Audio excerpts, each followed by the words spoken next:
I hope you have unlimited text messaging. By Miss Carr. Chapter 135. In-person conversation 14. Mornings in Malta with Cuddle Bunny. Okay, I am completely done sending all necessary emails for at least the next 24 hours, Tony said, putting down his Stark bat. Now I really want to take your pants off again. Why did you bother putting them back on? Tony was actually pouting at this point. Because Piper would prefer if I showed up to breakfast wearing pants, and after what happened earlier, I felt like I should oblige her. Steve told his boyfriend, blushing, remembering the incident from earlier in the morning. None would choose to eat breakfast in bed, Tony said as he went to kiss Steve again. I think we should at least make an appearance outside of the room. Maybe if we did earlier, this morning wouldn't have happened, Steve argued. After they got to Malta and Piper cleaned up Steve's wounds, the couple mostly stayed in the master bedroom on the property.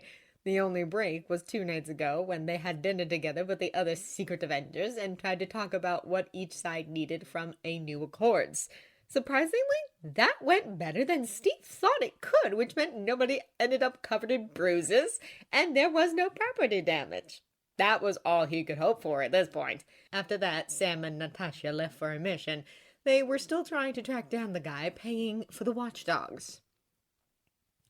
You've been around Piper for about a week at this point. You should know that there was no way to stop her from walking into our bedroom this morning.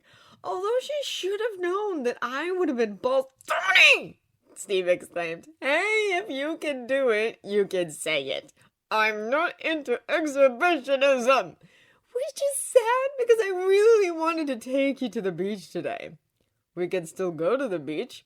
We should do something outside of the room together. What I'm trying to say is if we actually left the room, then Pepper would have just waited until breakfast to tell us to text your friend, Steve remarked. A friend who may become the next Deputy Secretary of State. I am still wrapping my mind around that one. If Director Rhodes was the one in charge of negotiating the original Accords, I think I would have at least come to the table with an open mind. I think it might be a good thing if he ends up at State.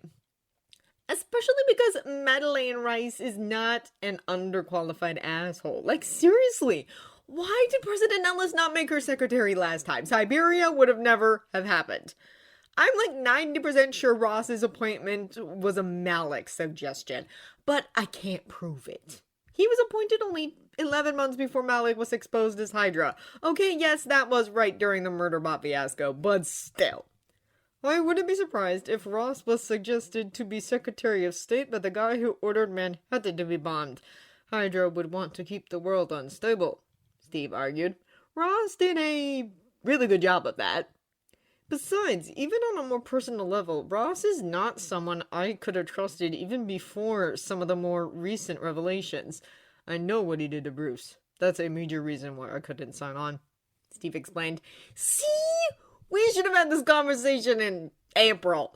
Because I knew what he did to Bruce too, and that was the reason why I felt like I needed to sign on. Or one of the reasons.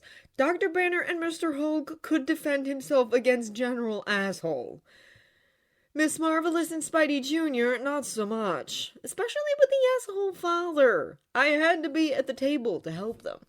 Steve decided it was best not to ask too much about that at the moment, despite overhearing most of the email that Tony dictated to Rio Morales earlier. Even being in the bathroom getting dressed, thanks to super hearing, Steve could hear everything, and he means everything. Would you be scared for the kids with Director Rhodes renegotiating? Not as much.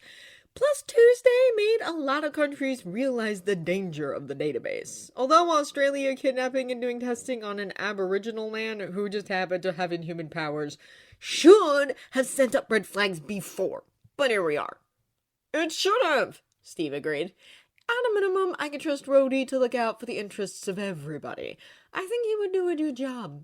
He's talked me down from doing a lot of stupid crap over the years. That does not surprise me, Steve responds. Not only that, he's done a lot at S.H.I.E.L.D. these last few months. And I think he's right to keep it a hidden part of the ATCU. The new name is also a good idea. Superhuman, Inhuman, and Enhanced Liaison Division. actually makes sense as a name. It sounds almost like a social work division of the agency. That's essentially what they've been doing with the kids with powers, right? Pretty much, and that was all Laura's idea. I wish she could be the head of the new agency. At this point, I find it hard to believe the government will do anything practical. Who do you think they will choose instead? Steve asked. I hope it's not the general with a Stepford child, but I figure Coulson has it. Probably. Although it doesn't matter if Platypus doesn't get confirmed. If Pierce can get confirmed, anybody can get confirmed. Although, does the director have any experience in the realm of diplomacy? Beyond getting you out of jail in various countries. How do you even know about that? We did live together for a while, and you're talky when you're drunk. Which is another reason why I should have got sober earlier. Your crush should never hear about all those times you got arrested for public intoxication or public indecency in various countries. The time involving the goat was funny. I should have went to rehab earlier. Oh, wait, I did. And you're doing well. I'm proud of you. Steve gently kissed him on the lips. I'm trying.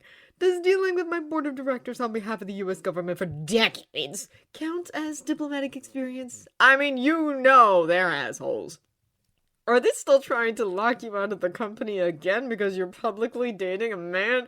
No, but that was after Rhodey came up to New York for a couple of days and scared the hell out of them. At least that's what Pepperpot told me. Then I'm going to count that as diplomatic experience. I personally want to punch out most of the board. And this is why we made Platypus and Lilybell's aunt the Avengers diplomat government liaison for years. With the ants on the lam, Platypus had to step up and do all the untangling post-Germany fiasco by himself. He went head-to-head with the UN. Even before that, he was the government's liaison to Stark Industries. So he is definitely more qualified than Ross. I'm more qualified than Ross. I speak like half a dozen languages at least, Tony remarked.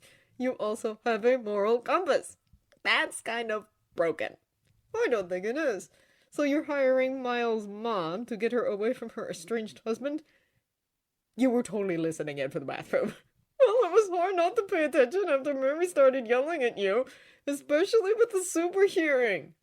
Yes, she is the nappy. Friday, please send her chocolate gift basket number 6. Of course, sir. Would you also like me to add reminders about the time difference before you send correspondence to anybody? That would be useful.